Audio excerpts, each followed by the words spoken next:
नमस्कार. ठरलं तर मग मालिकेचा आजचा भाग तुम्ही पाहत आहात आणि आजचा भाग एकदम जबरदस्त आहे, त्यामुळे शेवटपर्यंत पाहायला विसरू नका. तर सचिनला आता हॉटेलमध्ये रंगेहात पकडल्यानंतर अर्जुन त्याची कॉलर धरतो आणि त्याला खेचतच अर्जुनची गाडी जिकडे पार्क केलेली असते तिकडे घेऊन येतो आणि गाडीकडे घेऊन आल्यानंतर तो गाडीचा दरवाजा उघडतो आणि सचिनला अक्षरशः त्या गाडीमध्ये कोंबूनच देतो आणि त्यानंतर स्वतः देखील गाडीत बसून लगेच गाडी चालू करतो आणि सचिनला घेऊन त्याच्या ऑफिसच्या दिशेने निघतो. तर सचिन आता इथे गाडीत बसल्यावर अर्जुनला विचारत असतो की अर्जुन, अरे नक्की काय झालंय, तू इतका का चिडलायस? तर इकडे समीरा मात्र सचिनची वाट पाहत असते, पण सचिन अजून कसा आला नाही म्हणून आता ती विचार करते की मी तर त्याला सांगितलंच नाही की मी इथे गाडीमध्ये येऊन बसली आहे. एक काम करते, मी त्याला कॉल करून सांगते की मी गाडीमध्ये येऊन बसली आहे, इकडेच ये म्हणून. आणि म्हणून आता समीरा सचिनला फोन करते. तर इकडे सचिनचा फोन वाजतो, पाहतो तर काय, समीराचा फोटो त्याच्या फोनवर दिसत असतो आणि समीरा त्याला फोन करत असते. सचिन मात्र अर्जुन समोर असल्यामुळे काही तिचा फोन उचलत नाही, उलट तिचा फोन कट करतो आणि मोबाईल देखील स्विच ऑफ करून टाकतो. तर इकडे समीरा मात्र त्याने फोन उचलावा म्हणून प्रयत्न करत असते. तर अर्जुन मात्र त्याचा फोन वाजताच आता कोणाचा फोन येतो याच्या नंबरवर हे पाहायचा प्रयत्न करत असतो, पण सचिन मात्र मोठ्या चलाखीने लगेचच त्याचा फोन बंद करून टाकतो. तर आता अर्जुनने आपल्याला पाहू नये इथे म्हणून समीरा देखील लगेचच तिथून जायला निघते. तर अर्जुन देखील आता सचिनला घेऊन त्याच्या ऑफिसमध्ये पोहोचलेला असतो आणि तिथे आल्यानंतर सचिन मात्र खूप टेन्शनमध्ये दिसत असतो. तो विचारतो देखील अर्जुनला की नक्की काय झाले. त्यावर त्याचे हावभाव पाहून अर्जुन त्याला विचारतो की काय झालं, कोणाला भेटायला जायचं होतं का, की कोणाशी मीटिंग वगैरे होती का? त्यावर सचिन लगेच बोलतो की अरे हो, मीटिंगच होती माझी, मीटिंगसाठी चालू होतो मी. त्यावर अर्जुन लगेच त्याला विचारतो, कुठे, चेन्नईला, दिल्लीला की हॉटेल पर्लमध्ये, तिथे मीटिंग होती का तुझी? त्यावर सचिन लगेच सावरासावरी करतो आणि सांगतो की अरे हो, तिथेच त्या हॉटेलमध्येच ॲक्च्युली माझी एक मीटिंग होती एका कलिगसोबत आणि त्यासाठीच मग मी आलो होतो तिथे वगैरे, पण तू मात्र मला तिथे भेटलास आणि असं माझं एकदम कॉलर वगैरे पकडलीस आणि मला खेचतच इकडे घेऊन आलास वगैरे. आता सचिन मात्र साफ खोटं बोलत असतो आणि त्याचं हे सगळं खोटं पाहून अर्जुन मात्र त्याच्यावर खूप चिडून जातो व बोलतो की खोटं, साफ खोटं, जसं तू सतत अस्मिताईशी खोटं बोलत असतोस ना, तसंच तू आत्ता देखील माझ्याशी खोटं बोलतोयस. कोणाला भेटायला जायचं होतं तुला, त्या मुलीला का? आता सचिन लगेच बोलतो, अरे अच्छा, म्हणजे तू मला त्या मुलीसोबत तिथे पाहिलंस का? अरे मी सांगतो तुला, अरे ती माझी कलीग आहे, ती माझ्यासोबत काम करते कॅनडाच्या ऑफिसमध्ये आणि तिच्यासोबतच तर मीटिंग होती माझी, तिलाच भेटायला तर मी आलो होतो. त्यावर आता अर्जुन खूप चिडतो व त्याला बोलतो की हो का, आणि कलीगला कोणी असं किस करतं का? त्यावर आता सचिन बोलतो की अरे नाही, तिकडे तर तुला माहिती आहे का, असंच ग्रीट करतात, अशीच पद्धत आहे तिकडे. आता अर्जुन खूप जास्त चिडतो सचिनवर आता आणि बोलतो की तू काय मला मूर्ख समजला आहेस का? नाही म्हणजे कलीगसोबत कसं वागतात आणि गर्लफ्रेंडसोबत कसं वागतात हे समजत नाही मला, असं समजतोयस का तू?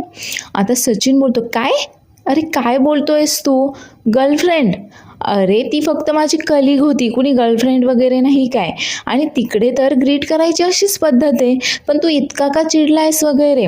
त्यावर आता अर्जुन खूप जास्त चिडलेला असतो सचिनवर आणि तो सरळ सचिनच्या एक मुस्काडीतच देतो आणि बोलतो की तुला लाजसुद्धा वाटत नाही का रे असं बोलताना? हां, कोण होती ती मुलगी आणि तुझं अफेअर सुरू आहे का तिच्यासोबत, आणि कधीपासून सुरू आहे हे सगळं? आता मात्र अर्जुनने थोबाडीत मारल्यामुळे सचिन मात्र चांगलाच हादरून गेलेला असतो आणि आता मात्र अर्जुन समोर आपलं भांडं फुटलंय, आपलं काही एक खोटं चालणार नाहीये हे देखील त्याच्या लक्षात आलेलं असतं. अर्जुन लगेचच त्याची कॉलर पकडतो आणि त्याला धमकावतोच, कोण होती ती मुलगी आणि अस्मिताईला किती दिवसांपासून फसवतोयस तू? तू सतत तिच्यावर प्रेम असल्याचं नाटक करत असतो, सतत आपलं चेन्नईला दिल्लीला मीटिंग्स आहेत असं सांगत इकडे तिकडे फिरत असतोस. कधीपासून सुरू आहे हे सगळं तुझं? नाही तरी देखील अस्मिताईला तुझ्यावर शंका आलीच होती. तिने तुला एका मुलीसोबत एका हॉटेलमध्ये पाहिलं होतं. ती आम्हाला सगळ्यांना सांगत देखील होती, पण आम्ही मात्र तिच्यावर विश्वास ठेवला नाही, कारण आमचा तुझ्यावर विश्वास होता. पण तू मात्र काय केलं आहेस? तू आमचा विश्वासघात केला आहेस. आता जर अस्मिताई प्रेग्नेंट नसती ना, तर मी लगेच तुला तिच्या पायाशी लोळण घ्यायला सांगितलं असतं, पाय पकडून तिची माफी मागायला सांगितली असती. पण काय करणार, ती प्रेग्नेंट आहे ना, माझे हात बांधले गेले आहेत अस्मिताईमुळे. आता मात्र सचिन खूप जास्त घाबरलेला असतो आणि आता नाईलाजाने तो अर्जुनला सगळं काही खरं सांगून देतो. त्यावर अर्जुन विचारतो की किती दिवसांपासून चाललंय हे सगळं? कधीपासून भेटतोयस तू त्या मुलीला आणि कधीपासून अस्मिताईला फसवतोयस? त्यावर आता सचिन सांगतो की अरे म्हणजे असं गर्लफ्रेंड वगैरे असंही नाही, पण ती माझी मैत्रीण आहे, भेटतो आम्ही. म्हणजे आम्ही आधी ऑनलाईन प्लॅटफॉर्मवरच भेटलो, ऑनलाईनच बोलत होतो आम्ही, पण आता इंडियामध्ये आल्यापासून मग आमचं थोडंसं रेग्युलरली भेटणं वगैरे झालं. आता मात्र अर्जुन खूप जास्त चिडून जातो व बोलतो की अच्छा, म्हणजे तू अस्मिताईला सांगून जे चेन्नईला दिल्लीला मीटिंग्ज आहेत, कॉन्फरन्स आहेत असं सांगून जे जात असतोस, तर तू इकडे जात असतोस. तर अर्जुन आता सचिनवर खूप जास्त चिडलेला असतो आणि त्याला धमकावतो की माझे हात फक्त अस्मिताईमुळे बांधले गेलेले आहेत, नाहीतर मात्र मी तुला अजिबातही माफ केलं नसतं. ही तुझी पहिली आणि शेवटची चूक आहे.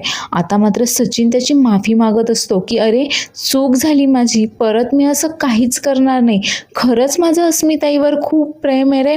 त्यावर अर्जुन विचारतो प्रेम असून देखील तू असं केलंस का?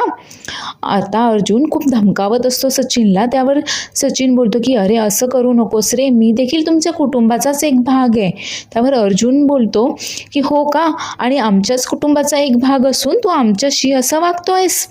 त्यावर सचिन सांगतो की ही पहिली आणि शेवटची चूक होती माझी, यापुढे मी कधीच असं वागणार नाही वगैरे.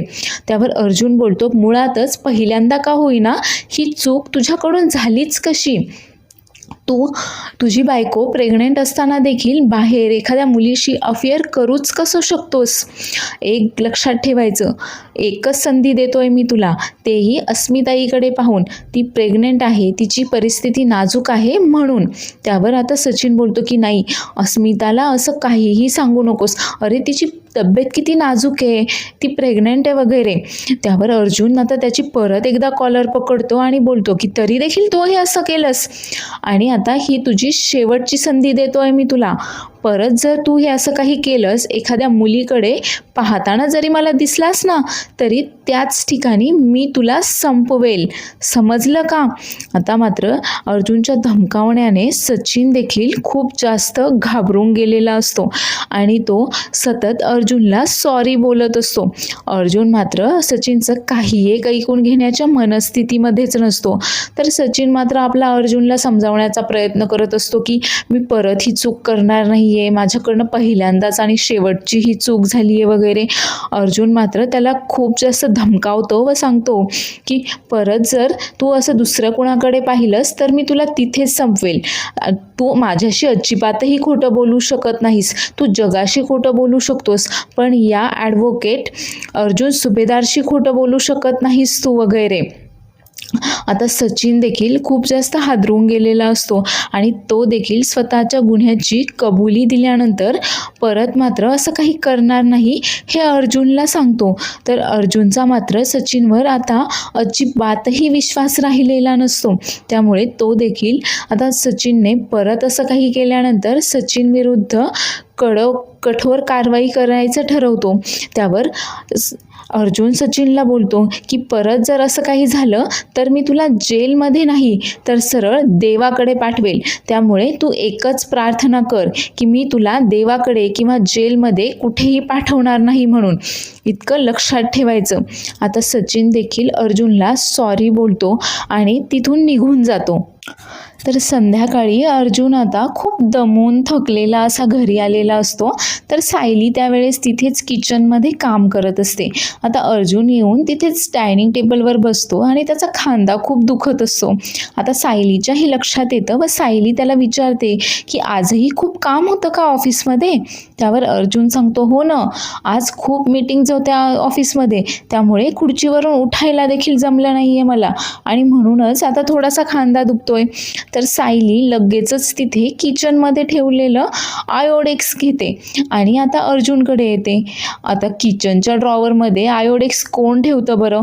पण सायलीने ठेवलंय आणि तेच आयोडेक्स घेऊन आता सायली अर्जुनकडे येते आणि त्याला सांगत असते की हे हर्बल प्रोडक्ट आहे वगैरे आणि हे लावल्यानंतर तुम्हाला लगेचच ऊब मिळेल, लगेचच आराम मिळेल वगैरे. तर अर्जुन देखील तिचं म्हणणं ऐकतो आणि ते आयोडेक्स आता तो लावणार असतो. त्यावर तो देखील बोलतो की हो ठीक आहे, मग लावतो मी ते आयोडेक्स वगैरे. त्यावर सायली बोलते की हो, नाहीतर आता जेवणापर्यंत तुम्ही परत असेच खांदा दुखवत वगैरे तिथे बसाल. आता हे कुठल्याच्या आयोडेक्स प्रोडक्टचं खरं तर हे प्रमोशन करतायत या मालिकेमध्ये आणि तोच हा सीन दाखवलेला आहे. तर इकडे नागराज देखील आता त्याच्या घरी पोहोचलाय. तर सुमन आपलं तिचं कपडे वगैरे आवरण्याचं काम सुरू असतं आणि ती पाहते तर आता नागराज तिथे घरामध्ये मस्त लोळत पडलेला असतो आणि सुमन घरामध्ये येताच नागराज लगेच तिच्यावर ओरडतो की चहा मिळेल का मला आज? न सांगता चहा देखील मिळणार नाही आहे का? आता सुमन मात्र चक्क त्याच्याकडे दुर्लक्ष करते व बोलते की तुम्ही जर मला सांगितलंच नाही की तुम्हाला चहा हवाय तर मला कसं कळणार आहे की तुम्हाला चहा हवाय म्हणून? त्यावर नागराज तिला सांगतो की जा चहा करून आण आधी. त्यावर सुमन सांगते की हो ठीक आहे, माझं एवढं काम होऊ द्या, तेवढं काम आवरलं का मग जाईल मी चहा करायला. त्यावर नागराज आता खूप चिडतो आणि बोलतो की तुला सांगितलं ना, तुझं काम एवढंही महत्त्वाचं नाही आहे की काही जगाचं काही अडेल तुझ्या कामा वाचून वगैरे. त्यावर सुमन देखील त्याला परखडपणे उत्तर देते, हो, आणि तुमचा चहा जितका महत्त्वाचा आहे ना तितकंच माझं काम देखील महत्त्वाचं आहे. आता मी खाली चहा बनवायला गेल्यानंतर मी आता चहा बनवता बनवता जेवणाची तयारी करायला घेईल आणि माझी बाकीची कामं तशीच राहतील, म्हणून एवढं काम आवरते आणि मग जाते मी खाली चहा बनवायला. आता मात्र नागराज खूप चिडतो आणि उठतो आणि सुमनच्या दिशेने जातो व बोलतो की तू ऐकणार नाही आहेस का? जास्तच शेफारली गेली आहेस तू. त्यावर सुमन देखील अगदी न घाबरता त्याच्यासमोर त्याच्या नजरेला नजर देऊन उभी राहते आणि विचारते की इतकं काय झालं? आणि नागराज जसा बोलायला तोंड उघडतं तसंच आता सुमनच्या लक्षात येतं की हा तर दारू पिऊन आलाय. त्यावर सुमन विचारते की हे काय, तुम्ही दारू पिऊन आलेला आहात? त्यावर नागराज विचारतो की मी कसाही येईल, तुला काय करायचं आहे? तुला सांगितलं ना की चहा बनवायचा म्हणून, मग जा चहा बनव. आणि तेवढ्यातच तो आता सुमनवर हात उचलतो. सुमन मात्र सायलीने शिकवल्याप्रमाणे अगदी न घाबरता त्याच्या नजरेला नजर देऊन त्याच्यासमोर उभी असते आणि जसा नागराज तिच्यावर हात उगारतो ती त्याचा हात पकडते आणि झुगारून लावते आणि त्याला अगदी ठामपणे धमकी देते, मी बायको आहे तुमची, तुमच्या मालकीची एखादी वस्तू वगैरे नाही आहे की तुम्ही माझ्यावर हक्क दाखवावा म्हणून. आणि हे असं जर परत दारू पिऊन वगैरे जर घरी आलात ना तर मला सगळं काही भाऊजींना खरं काय ते सांगून टाकावं लागेल, त्यामुळे परत दारू पिऊन घरामध्ये यायचं नाहीत वगैरे ती आता त्याला सांगते. सुमन पुढे बोलते की माझं इथलं काम आवरल्यानंतरच मी खाली जाईन आणि चहा बनवीन, चहा घेण्यासाठी खाली या, मी काही तुम्हाला इथे चहा वगैरे आणून देणार नाही आहे. आणि ती तिचं राहिलेलं काम आवरते आणि त्यानंतरच ती त्याच्यासाठी चहा बनवायला खाली जाते. तर नागराज मात्र स्तब्धपणे तिथे तसाच उभा असतो. तर आता रात्रीच्या वेळेस अर्जुन अजून देखील सचिनचाच विचार करत असतो आणि त्याला हॉटेलमध्ये पाहिलेला सगळा काही प्रसंग त्याच्या डोळ्यासमोर आत्ताही तसाच्या तसा ताजा उभा राहत असतो. तर सायली इकडे अर्जुनच्या फाईल्स वगैरे टेबलमध्ये व्यवस्थित ठेवत असते आणि त्याला बोलते की सुमन काकूंना मी जे काही सांगितलं आहे ना ते अगदी व्यवस्थितपणे समजावून घेतलं आहे त्यांनी, त्यामुळे आता त्यांची काळजी करण्याचं तर काही कारणच नाही आहे, माझं म्हणणं पटलं आहे त्यांना. आणि मला खात्री आहे की नागराज काकांसमोर त्या अगदी ठामपणे निडरपणे उभ्या राहतील, त्यांचा प्रतिकार करतील वगैरे. आता सायली बरंच काही सुमनबद्दल बोलत असते अर्जुनशी, पण अर्जुनचं मात्र काही सायलीच्या बोलण्याकडे लक्षच नसतं. तो अजून देखील सचिनचाच विचार करत असतो. तर सायलीच्या हे सगळं लक्षात येतं. त्यावर सायली त्याला विचारते की काय हो, काय झालं? अहो लक्ष कुठं आहे तुमचं? कसला विचार करताय तुम्ही? सुमन काकूचा विचार करताय का? त्यावर अर्जुन देखील फक्त हो बोलतो. त्या सायली बोलते की नाही, आता सुमन काकूंची काळजी करण्याचं तर काहीच कारण नाही आहे वगैरे. त्यांना सर्व काही समजलंय. आणि आता तिच्या लक्षात येतं की अजून देखील अर्जुन मात्र तसाच कुठल्या तरी विचारांमध्ये गुंतलेला आहे. त्यावर सायली आता त्याच्या शेजारी येऊन बसते आणि त्याला विचारते की काय झालं? तुम्ही इतके टेन्शनमध्ये का आहात? मी फोन केला तेव्हा देखील तुम्ही काहीतरी टेन्शनमध्ये दिसत होतात आणि घरी आल्यापासून देखील तुम्ही गप्प आहात. नक्की काय झालंय? त्यावर अर्जुन आता सायलीला विचारतो की अस्मिता ही कशी आहे आता? तिची तब्येत वगैरे सगळं काही ठीक आहे ना? त्यावर सायली सांगते की हो, अस्मिताताई तर एकदम व्यवस्थित आहेत, झोपल्या असतील त्यांच्या खोलीमध्ये. पण तुम्ही असं अचानक अस्मिताताईविषयी का विचारताय? त्यावर अर्जुन सांगतो की नाही, काही नाही, मला तिची थोडीशी काळजी वाटली. आजकाल तिचा मूड थोडा वेगळाच असतो ना, म्हणून. त्यावर सायली बोलते की मला तर तुमचाच मूड जरा वेगळा दिसतोय आज. त्यावर काय झालंय नक्की? त्यावर अर्जुन सांगतो की काही नाही, माझं थोडंसं डोकं जड पडलंय. त्यावर सायली बोलते हो, आता इतक्या सगळ्या केसेस असतात ना तुमच्या डोक्यामध्ये, पण त्या केसेसमधून थोडीशी जागा माझ्यासाठी देखील ठेवत जा बरं, म्हणजे असं डोकं नाही दुखणार. आणि तेवढ्यातच अर्जुनच्या तोंडावर हसू येतं. तर हे पाहून सायली बोलते की हे पहा, हसताना किती छान दिसतायत बरं तुम्ही. पण अर्जुन मात्र अजून देखील सचिनच्याच विचारात असतो आणि सायलीला याबद्दल काही सांगावं की नाही सांगावं या दुविधेमध्ये तो फसलेला असतो.